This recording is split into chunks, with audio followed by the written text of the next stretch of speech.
Bonjour et bienvenue. Aujourd'hui, on va s'aventurer dans un domaine assez fascinant, une vision de l'anatomie humaine qui va bien au-delà de la simple machine biologique.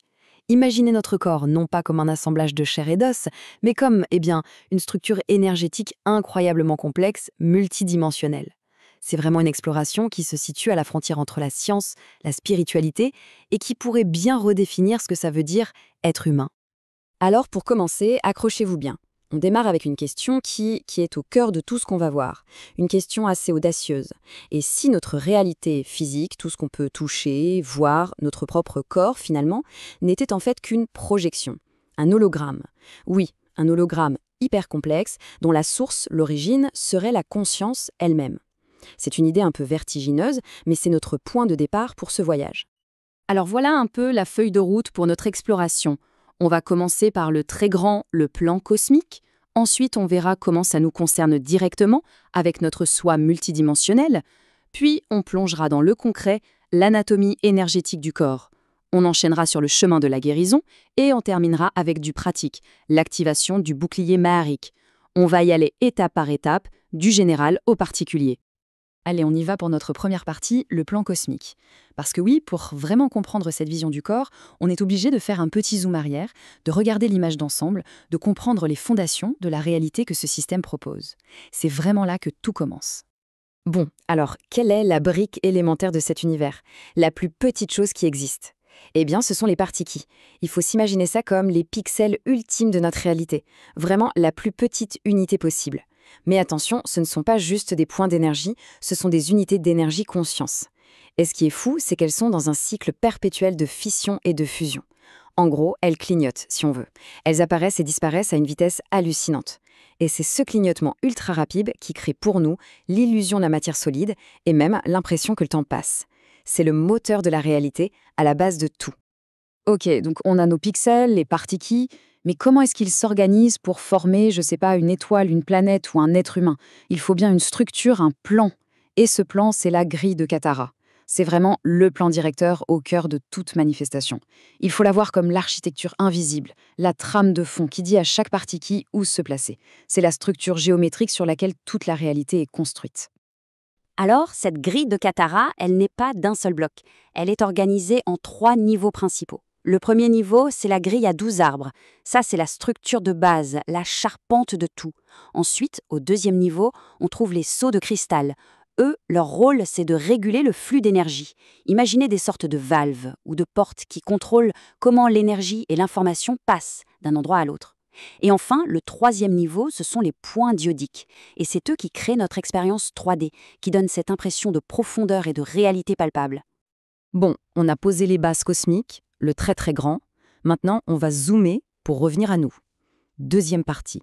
Notre soi multidimensionnel. Comment est-ce que toute cette architecture cosmique se connecte à notre être, à notre expérience individuelle? C'est ce qu'on va voir tout de suite. Selon cette vision, on n'est pas juste un seul corps. On serait en fait plusieurs, imbriqués les uns dans les autres, un peu comme des poupées russes. Ce sont les corps Ova. Le premier, celui qui nous est le plus familier, c'est le corps Nada-Ova. C'est notre soi incarné, notre identité physique, qui correspond aux dimensions 1 à 3. Au-delà de ça, il y a le corps Alphi-Ova, l'identité de l'âme. Lui, il gère nos émotions, notre mental, et correspond aux dimensions 4 à 6. Et encore au-dessus, on trouve le corps Bet-Shaova, l'identité de la surâme, qui est liée à l'intuition supérieure, dans les dimensions 7 à 9. Chaque corps est comme un véhicule qui nous permet d'expérimenter une facette différente de la réalité. Et alors là, on arrive à un point absolument crucial. Toute cette architecture, ce plan multidimensionnel, ce n'est pas juste une belle idée et un concept philosophique. Non. D'après cette source, ce plan est encodé physiquement, biologiquement, directement dans notre ADN. C'est là que se fait le pont entre l'énergétique et le physique. Ce qui nous amène à un chiffre clé dans tout ce système, 12. On nous a toujours parlé de la double hélice d'ADN, n'est-ce pas? Eh bien ici, on parle d'autre chose. Le modèle humain originel serait une matrice de silicate, non pas à 2, mais à 12 brins.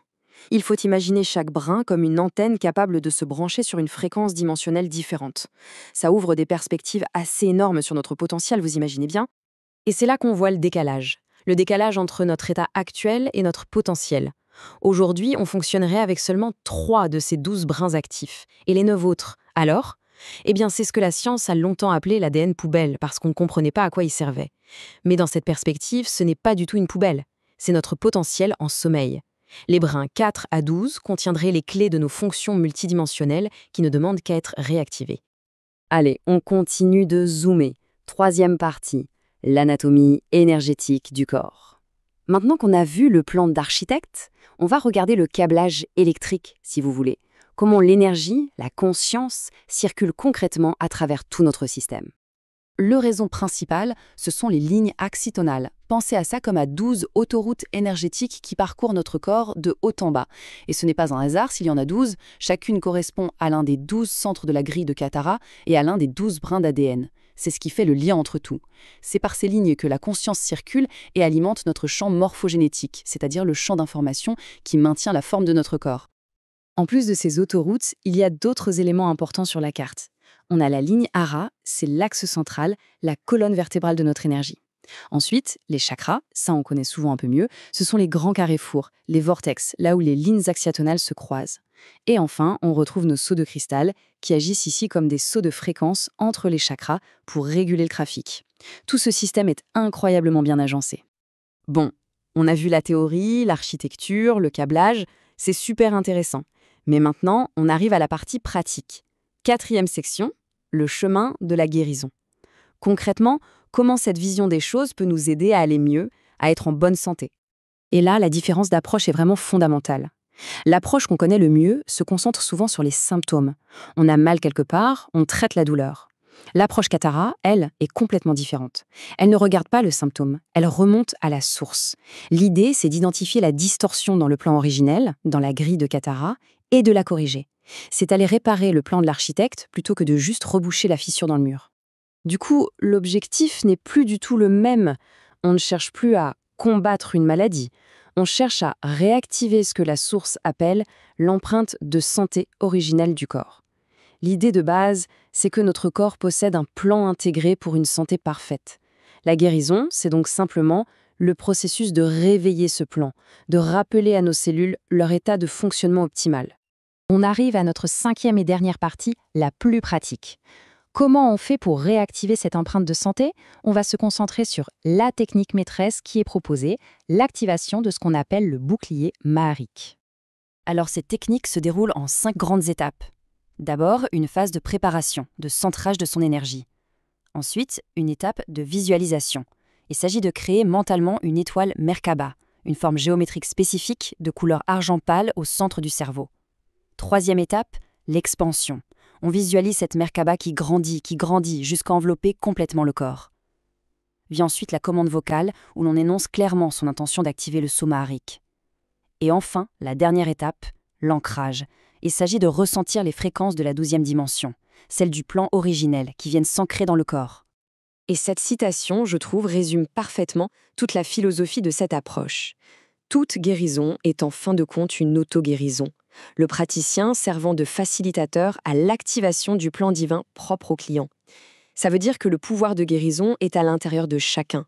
Le praticien n'est pas celui qui guérit, il est celui qui aide l'autre à activer son propre potentiel de guérison, à se reconnecter à son plan directeur. C'est une vision qui remet l'individu au centre de son propre processus. Et on va terminer là-dessus avec cette question qui reste ouverte. Si tout ce qu'on vient de voir est une possibilité, s'il existe vraiment un plan directeur, des brins d'ADN en sommeil, des capacités qui attendent juste d'être réveillées, alors la question se pose, quel potentiel incroyable sommeille en chacun de nous? C'est une question qui invite à une sacrée exploration intérieure. Merci d'avoir suivi cette analyse. Merci d'avoir partagé ce moment avec moi. Si ce voyage intérieur te touche et résonne en toi, tu as la possibilité de soutenir ce chemin en faisant un don via PayPal. Le lien est dans la description. Chaque don ouvre l'accès à un espace privé réservé aux membres, une véritable source d'inspiration, e-books, vidéos, séminaires et tous les enseignements qui ont nourri ces partages pour t'accompagner plus loin sur ta propre voie. L'accès premium sera activé sous 24 à 48 heures et envoyé directement à ton adresse mail liée à PayPal. Merci de contribuer à cette transmission et de nous aider à ouvrir de nouveaux horizons de conscience.